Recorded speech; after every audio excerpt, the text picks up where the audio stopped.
А вы знали, что ваше сердце стучит гораздо раньше, чем вы его можете почувствовать?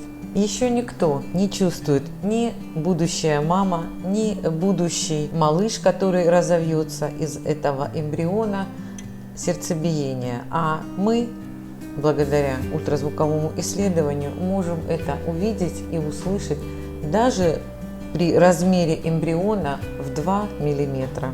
Сердцебиение эмбриона я всегда называю самой красивой музыкой на свете.